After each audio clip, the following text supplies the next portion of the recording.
You know, people make fun of Austrian economists because we support the gold standard. They simply can't understand why we cling to this relic of history. They view it as we're going backwards in history to a less advanced state of affairs that is something that is primitive and unscientific. And they ask us, how can we control this gold standard? After all, isn't the gold standard unstable?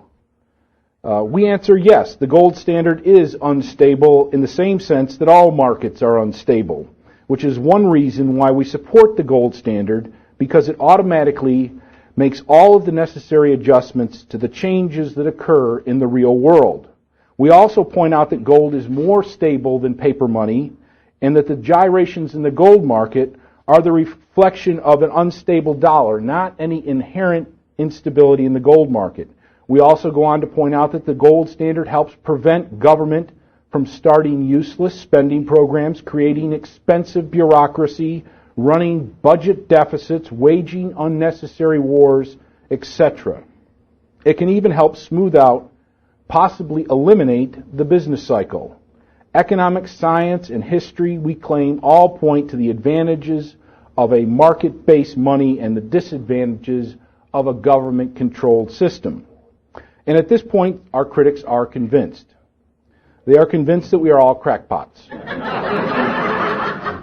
That we have lost touch with reality and that we are the ones with a screw loose. And at this point, we haven't even mentioned that a true gold standard makes the financing of imperialism nearly impossible. And we haven't even hinted at the idea that Operation Iraqi Liberation is just the latest operation of U.S. imperialism. Even our supply sider friends think we're crazy for advocating a gold and silver coin standard that is completely market-driven. They like gold too, but they wish the central bank to target the price of gold at, say, $500 an ounce, some magically round number. The problem with their suggestion is not gold, but the market control of money. It is really just a variation on all the other so-called systems. It would not stabilize, as government central banks could still manipulate the money supply and interest rates. Lags between policy changes and their ultimate impact on the gold market could create wide swings in the economy and cause chaos in credit markets. It also does not eliminate fractional reserve banking, so that changes in the gold market would be amplified several times in both directions.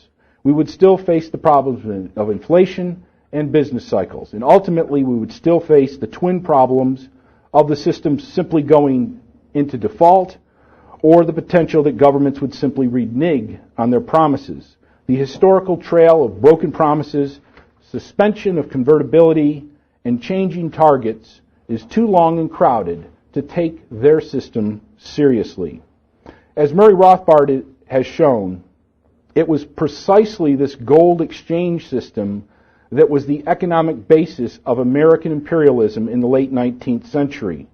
It was mainstream American economists who put forward the theory of capitalistic imperialism that helped justify the government's overseas adventures to open up foreign markets for American business. They argued that America had too much capital and that it was vital for the survival of advanced capitalism to forcibly open markets to American investment and goods, with economist Charles Kenney writing that, quote, America must be prepared to use force if necessary, end quote. America must not be held back by the abstract theories and the extreme conclusions of our founding fathers, and that, quote, only the firm hand of responsible governing races can give progress to the tropical and underdeveloped countries, end quote. America, a country born in the crucible of revolution against British imperialism, would now be transformed into an imperial empire itself.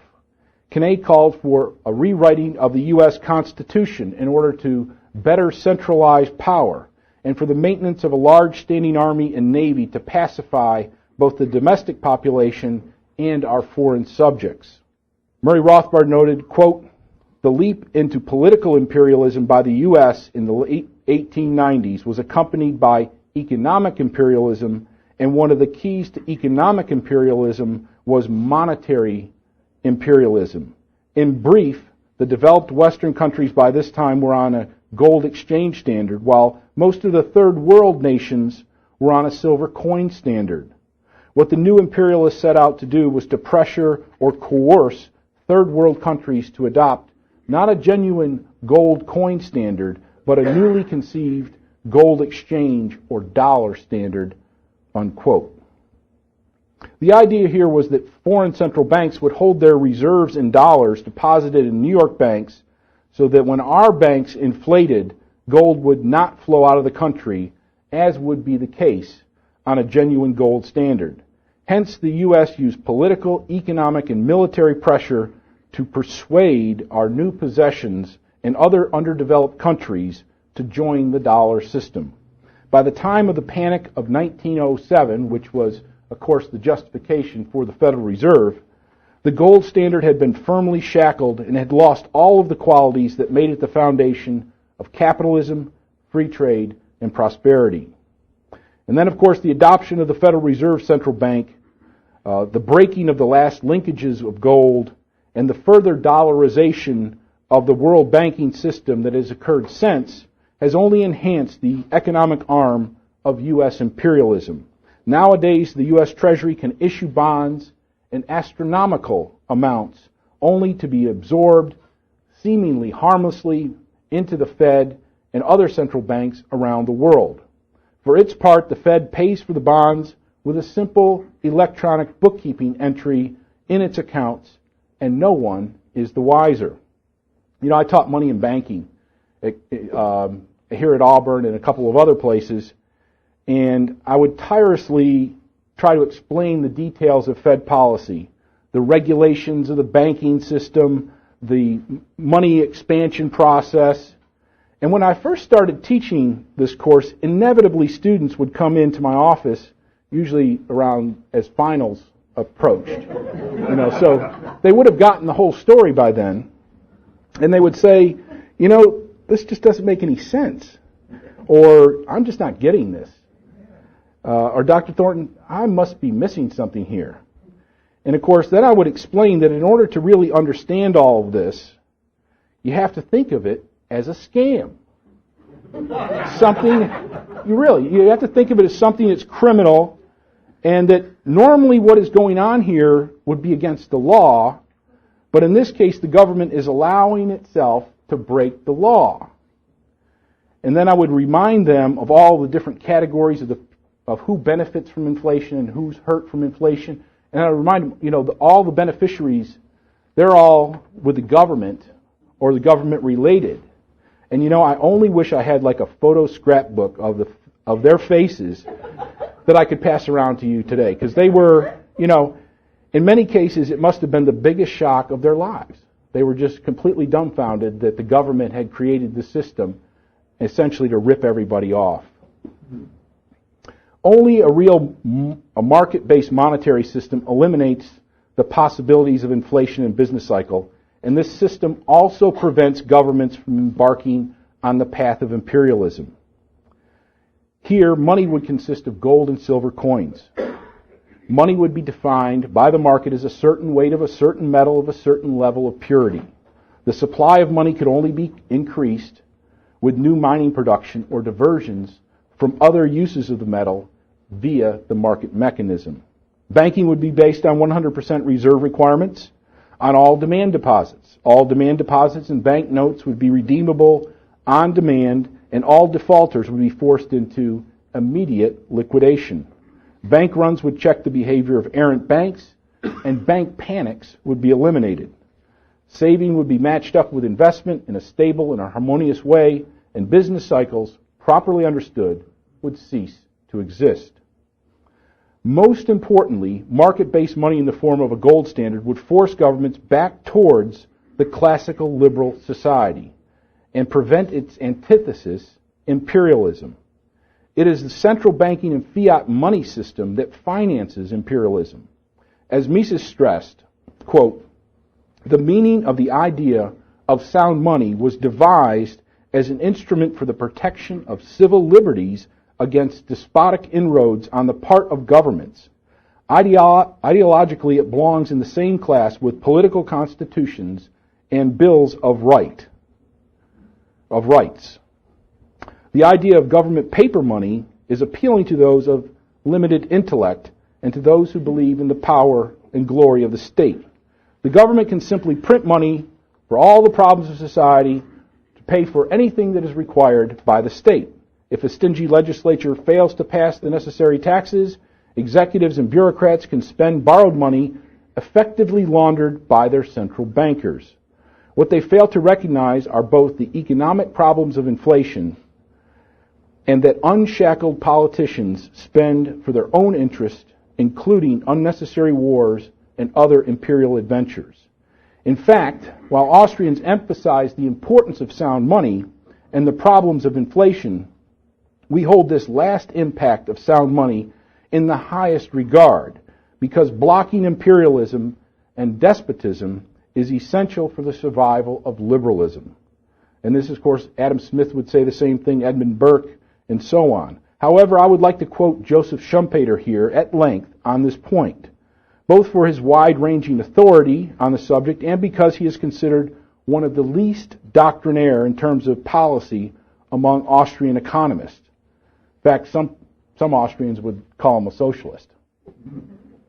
So let me quote him at length here. Quote, "At present," and he's writing in the early 1950s, "we are taught to look upon such a policy as the automatic gold standard as wholly erroneous, as a sort of fetishism that is impervious to rational argument." That's us.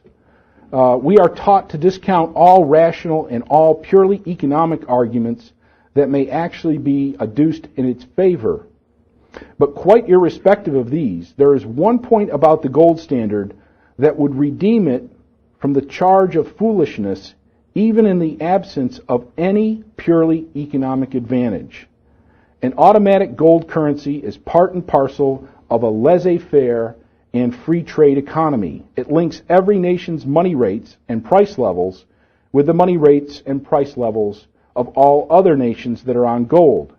It is extremely sensitive to government expenditure and even to attitudes or policies that do not involve expenditures directly, for example, to foreign policy, to certain policies of taxation, and in general to precisely all those policies that violate the principles of economic liberalism. This is the reason why gold is so unpopular now, and also why it was so popular in the bourgeois era. It imposes restriction upon governments or bureaucracies that are much more powerful than parliamentary action. It is the badge and the guarantee of bourgeois freedom, a freedom not simply of the bourgeois interest, but of freedom in the bourgeois sense. From this standpoint, Schumpeter says, a man may quite rationally fight for the gold standard even if they were fully convinced of the validity of all that has ever been argued against the gold standard on economic grounds.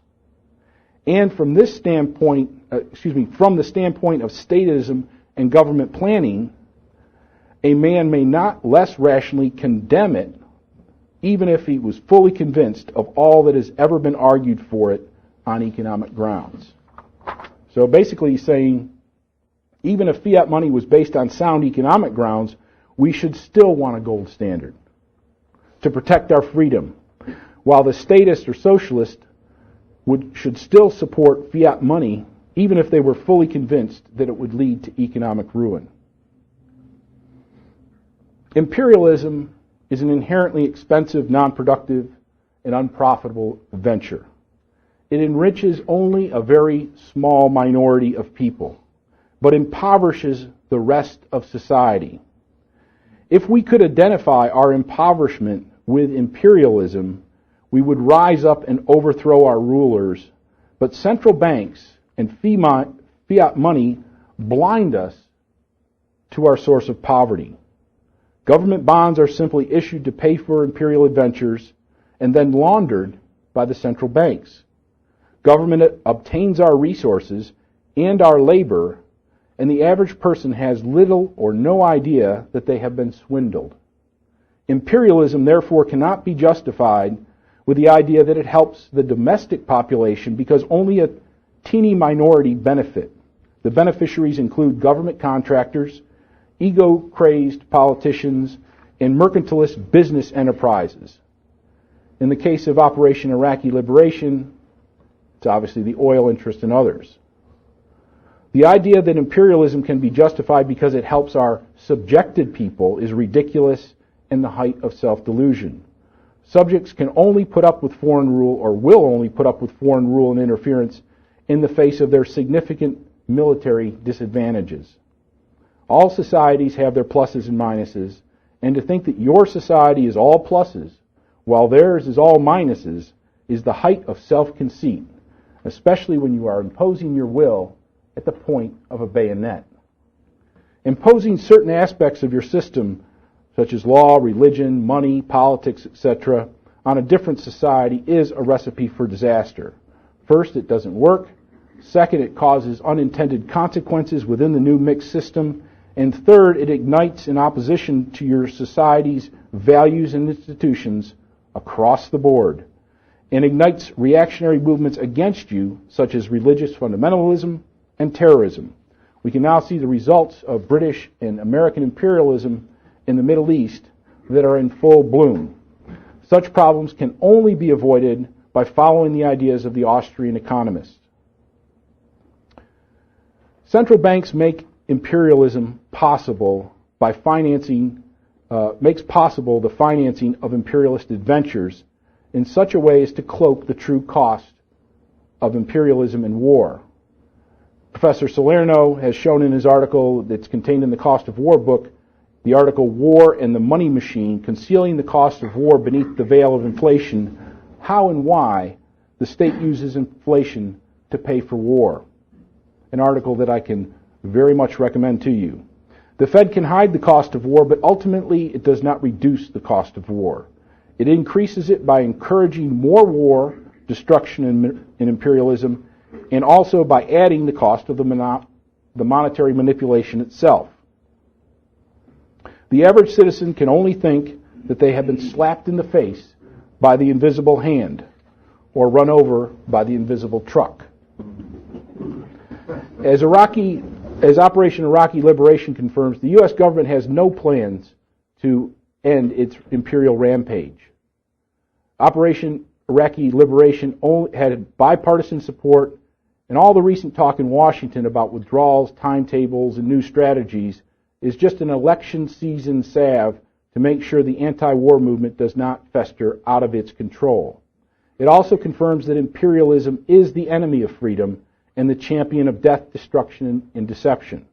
And finally, it confirms that the Fed is the willing sponsor and financier of imperialism and will continue to do so.